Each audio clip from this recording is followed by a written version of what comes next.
কাকে দিয়ে খুন করিয়েছিলেন, কার কার নাম বেরিয়েছিল। আজ গভর্নমেন্ট চেঞ্জ হলেও মনে রাখবেন, আমি তো সবটাই জানি। বাংলাদেশে একটা বড় খুন হয়েছিল, কাকে দিয়ে করানো হয়েছিল, কারা এর সঙ্গে জড়িত ছিল, সবটাই জানি। শহীদ ওসমান হাদী হত্যাকাণ্ড নিয়ে এমন মন্তব্যই করলেন পশ্চিমবঙ্গের সাবেক মুখ্যমন্ত্রী মমতা বন্দ্যোপাধ্যায়। গতকাল রাত থেকে তারা বিএসএফ চেষ্টা করতেছে তাদের সীমান্তের বাতিগুলো নিভিয়ে বিভিন্ন জায়গায় পুশিং করার চেষ্টা করতেছে, বাট সীমান্তে কোনো ভারতীয় পুশিং চলবে না। ভারত একটা খুনি রাষ্ট্র, বিএসএফ একটা খুনি বাহিনী। ওসমান হাদীর খুনের জন্য ভারতের পশ্চিমবঙ্গের সাবেক মুখ্যমন্ত্রী মমতা বন্দ্যোপাধ্যায় সরাসরি ভারতের কেন্দ্রীয় সরকারকে অভিযুক্ত করেছেন এবং তিনি বলছেন যে মমতা প্রশ্ন করতেছেন কাকে দিয়ে খুন করিয়েছেন। মমতা বলতেছেন যে আমি সেটা জানি এবং তা প্রকাশ করলে বাংলাদেশ উত্তাল হয়ে যাবে। শরীফ ওসমান হাদীর হত্যাকাণ্ড সম্পর্কে বিস্ফোরক মন্তব্য করে বসেছেন কলকাতার সদ্য বিদায়ী মুখ্যমন্ত্রী মমতা ব্যানার্জি। এখন এরকম একটা উদ্দেশ্য হতে পারে যে মমতার ক্রেডিবিলিটিকে কাজে লাগিয়ে বাংলাদেশে অস্থিরতা তৈরি করবে, রাজনৈতিক দলগুলোর মধ্যে একটা গ্যাঞ্জাম বাজিয়ে দিবে ভারত।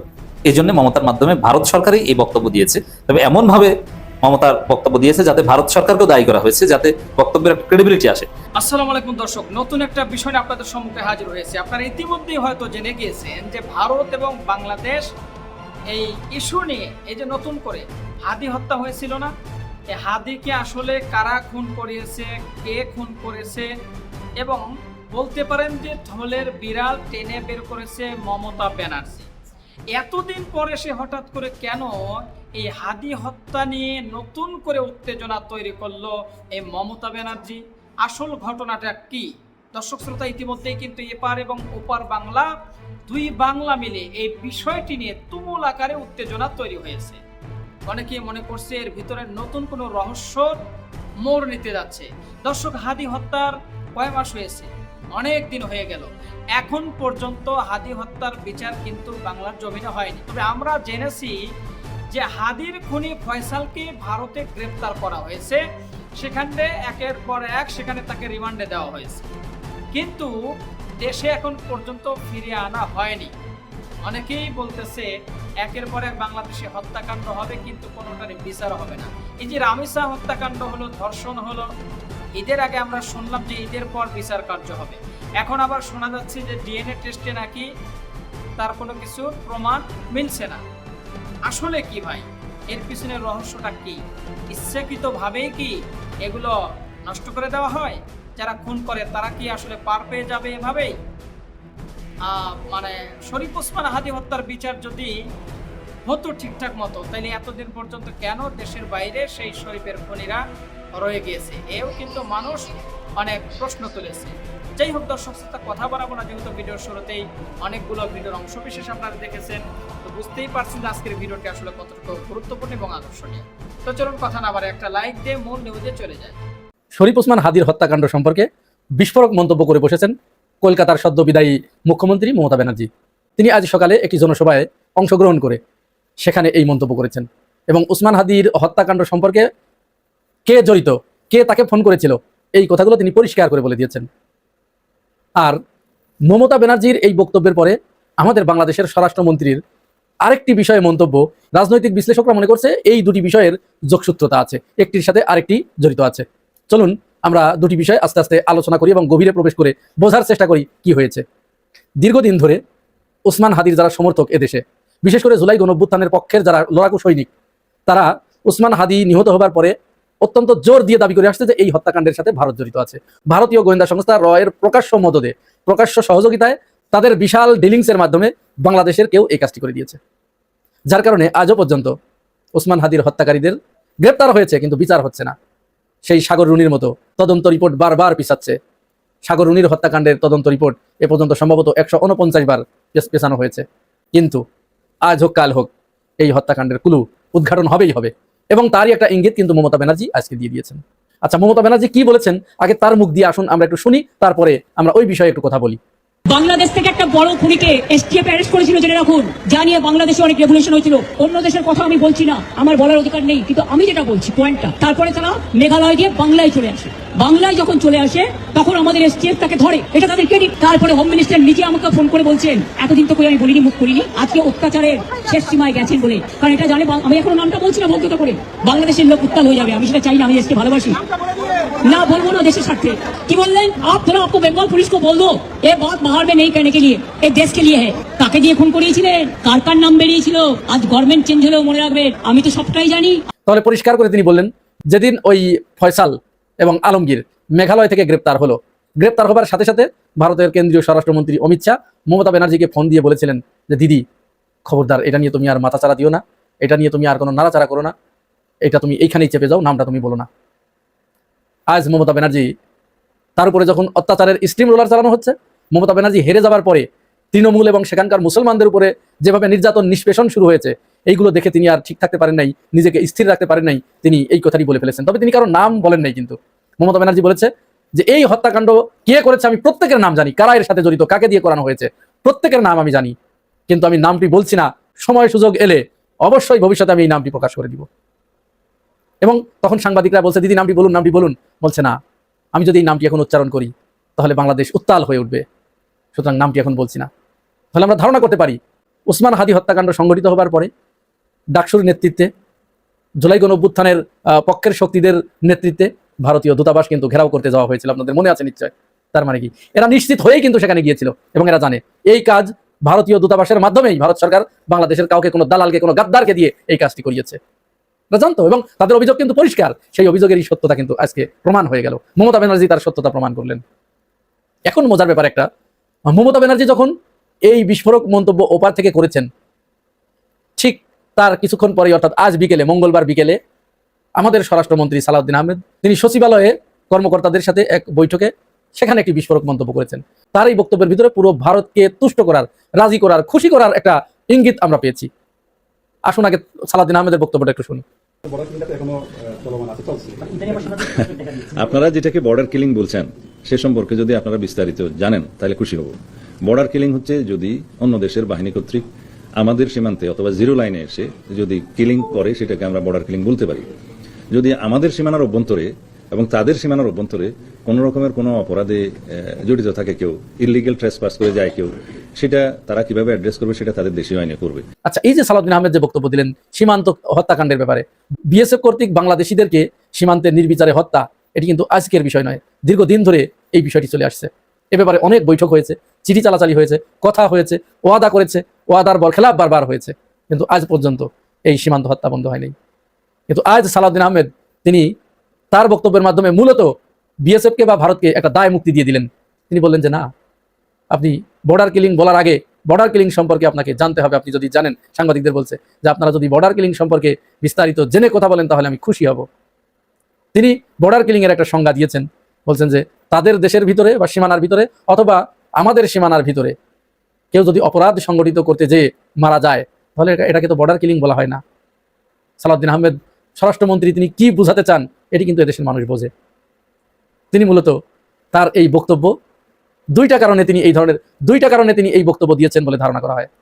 নাম্বার ওয়ান, মমতা ব্যানার্জি যে হুঁশিয়ারিটি ওপার থেকে উচ্চারণ করেছেন যে আমরা প্রত্যেকের নাম জানি, কাকে দিয়ে এই কাজটি করিয়েছেন, অমিত শাহকে উদ্দেশ্য করে বলেছেন কাকে দিয়ে আপনি এই কাজটি করেছেন আমরা সব জানি, আমি প্রত্যেকের নাম জানি, আমি নাম বলে দেব। হয়তো হতে পারে স্বরাষ্ট্রমন্ত্রীর ভিতরে কোনো ভয় বা কম্পন শুরু হয়েছে, তিনি হয়তো আগাম কোনো ঝড়ের বার্তা তিনি বুঝতে পেরেছেন, তিনি কোনো সতর্ক সংকেত হয়তো তিনি পেয়েছেন, যার কারণে তিনি আগেই একটু তোষামত করে নিলেন, একটু তেল মর্দন করে নিলেন, যাতে তারা একটু শান্ত হয়, ওই নামটা যেন আর উচ্চারিত না হয়। কারণ হয়তো এইখানে এমন কারো নাম চলে এসেছে যে নামটি স্বরাষ্ট্রমন্ত্রীর জন্য অথবা বিএনপি সরকারের জন্য অত্যন্ত বিব্রতকর পরিস্থিতির দিকে ঠেলে দেবে। সুতরাং এই সুযোগে তিনি ভারতকে একটু তৈলমর্দন করে বর্ডার কিলিং সম্পর্কে তাদেরকে দায় মুক্তি দিয়ে তিনি ওইখানে একটু ছুরি ফেললেন বা একটা ইঙ্গিত তিনি ওখানে দিলেন যে আমরা তোমাদের পাশে আছি, চুপ থাকো, কথা বলো না।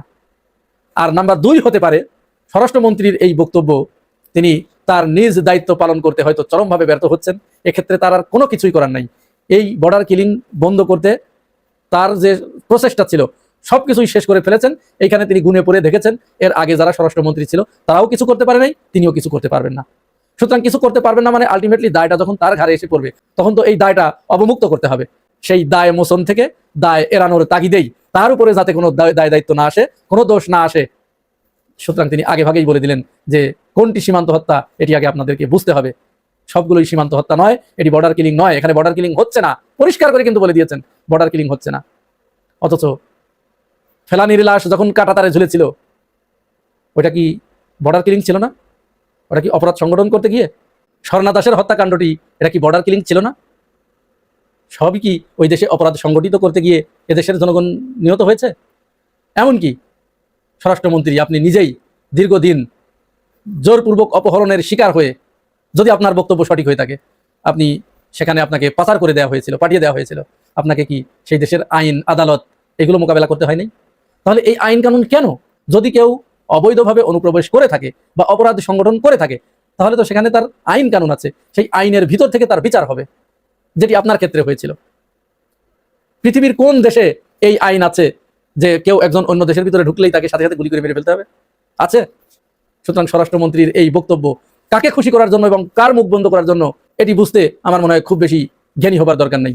শহীদ শরীফ ওসমান হাদির ঘটনায় অবিশ্বাস্যভাবে এবং নাটকীয়ভাবে জামাতকে ফাঁসানোর, বিশেষ করে আমিরে জামাতকে ফাঁসানোর একটা চেষ্টা আমরা লক্ষ্য করছি। পশ্চিমবঙ্গের সাবেক মুখ্যমন্ত্রী মমতা বন্দ্যোপাধ্যায়ের বক্তব্যকে পুঁজি করে বা তার বক্তব্যের ইম্প্যাক্ট হিসেবে নানান ঘটনা ঘটতে শুরু করেছে। পুরোটাই রাজনীতি।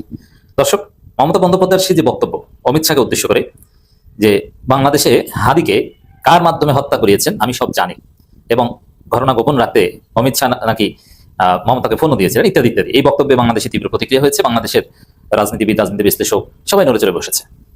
এখন এই বক্তব্য নিয়ে আমি প্রথমে যে ব্যাখ্যাটা দিয়েছিলাম, সেখানে শেষের দিকে 8 মিনিটে আমি বলেছিলাম যে এটার একটা দিক হতে পারে যে এটা ওভারঅল ভারতের ষড়যন্ত্র। কারণ ভারত বাংলাদেশের বিরুদ্ধে এখন ষড়যন্ত্র করবে, মোদি বা মোদি বিজেপি এদেরকে বাংলাদেশের মানুষ এমনিতেই দেখতে পারে না, তাদের কোনো ক্রেডিবিলিটি বাংলাদেশে নেই।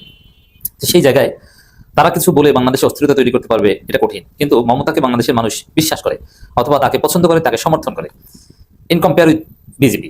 সেখানে মমতা যদি কোনো একটা কথা বলে, তাহলে বিরোধী দলের লোকজন খুব সহজে বিশ্বাস করবে। এখন মনে রাখবেন যে বাংলাদেশে এই মুহূর্তে কোনো অস্থিরতা তো সরকারি দল তৈরি করতে চাইবে না। যেমন কোনো একটা বক্তব্য নিয়ে রাজপথে তো সরকারি দল নামবে না।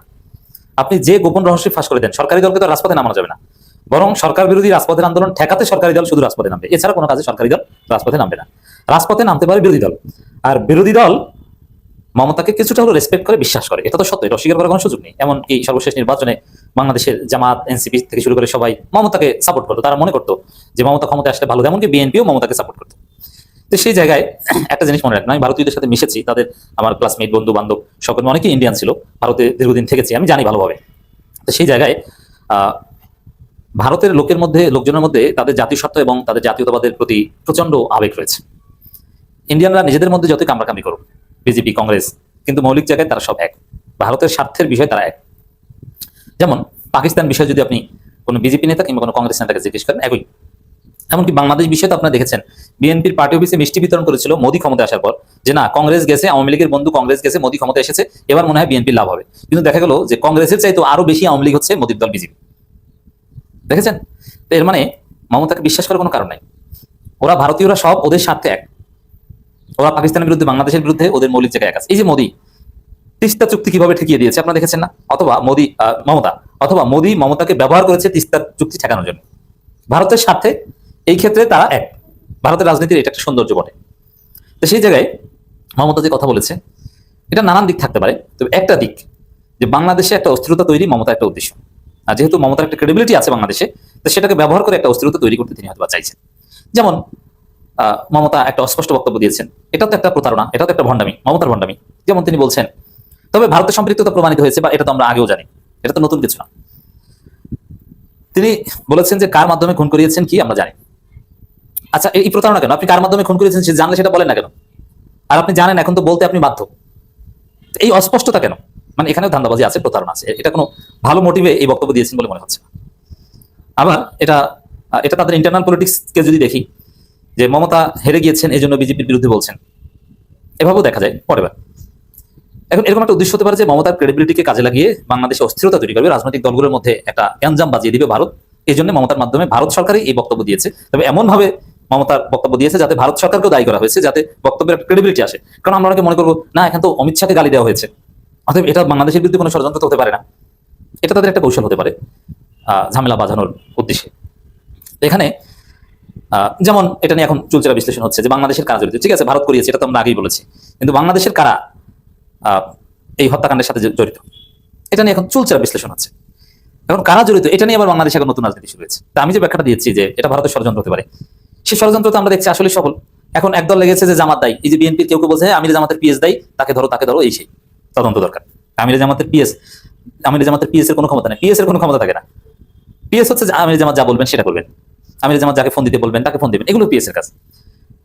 তাহলে আমিরে জামাত এর সাথে জড়িত প্রেক্ষাপট তৈরি করেছেন, ষড়যন্ত্র কিন্তু শুরু হয়ে গেছে। দেখেন এখন বিএনপি লোকজন এটা বলছে, সামনে আরেক ব্যাখ্যা বের হবে যে বিএনপির কেউ দায়ী, অলরেডি এসেছে। দেখেন এখানে দুইটা লেখা আমি আপনাদের শোনাবো, তাহলে স্পষ্ট বুঝবেন যে বাংলাদেশের এটা নিয়ে রাজনীতিতে জল ঘোলা এবং কাউকে না কাউকে ফাঁসানোর জন্য ভারতীয় ষড়যন্ত্র। ভারত বাংলাদেশে অস্থির করতে চায়, বিএনপির সাথে সম্পর্ক খারাপ হয়েছে, আওয়ামী লীগকে পুনর্বাসন করতে চায়, আওয়ামী লীগ মাথা উঁচু করে 6 মাসের মধ্যে শেখ হাসিনা ফিরতে চায়। তো এই ঘটনাকে কেন্দ্র করে বাংলাদেশে একটা অস্থিরতা তৈরির উদ্দেশ্যে মমতার বক্তব্য হয়ে থাকতে পারে, অসম্ভব না। এটা একটা পার্সপেক্টিভ, মমতার বক্তব্যের আরো নানান পার্সপেক্টিভ আছে, নানান ইন্টেনশন মোটিভ থাকতে পারে। আমি একটা দিক বিশ্লেষণ করছি মাত্র। এখানে ওসমান হাদির ভাইয়ের যে বক্তব্য, এই ছেলেটা একটা বাটপার, ওমর হাদি, ওসমান হাদিকে পুঁজি করে উন্নত দেশে চাকরি নিয়েছে, এখন সে চাকরিতে বাঁচাতে হবে। তিনি বলছেন যে শহীদ ওসমান হাদি হত্যার প্রেক্ষাপট তৈরিতে আমিরে জামাতের একজন পিএস জড়িত, হাদিকে ঢাকা 8 আসন থেকে সরিয়ে দেওয়ার জন্য ব্যাপক প্রেশার দিছে আমাদের, অথচ এটা মিথ্যে কথা। হাদি ওরকম কোনো আলোচিত ক্যান্ডিডেটই ছিল না, কোনো প্রেশার দেওয়ার কোনো ঘটনা ঘটেনি। আর এতদিন এটা নিয়ে আলোচনাই হয়নি, বরং ওসমান হাদির পুরো পরিবার অনেকটা জামাতপন্থী ছিল এবং হাদি জামাতের কাছ থেকে নমিনেশন পাবে এরকম সম্ভাবনাও ছিল।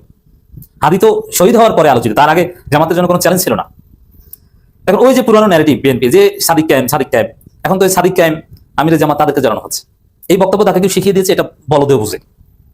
আবার এর সাথে অন্তর্বর্তীকালীন সরকারের সাবেক একজন কর্তা ব্যক্তি ফাইয়াজ তৈয়ব আহমেদ, তিনি একটা লেখা দিয়েছেন যে বাংলাদেশের কারা জড়িত, জড়িত, এটা সুস্পষ্ট আভাস এসেছে এবং কিভাবে হত্যাকারীরা পুরো বর্ডার সিলগালা করার পরও হত্যাকারীরা নির্বিঘ্নে বর্ডার পার হতে পেরেছে।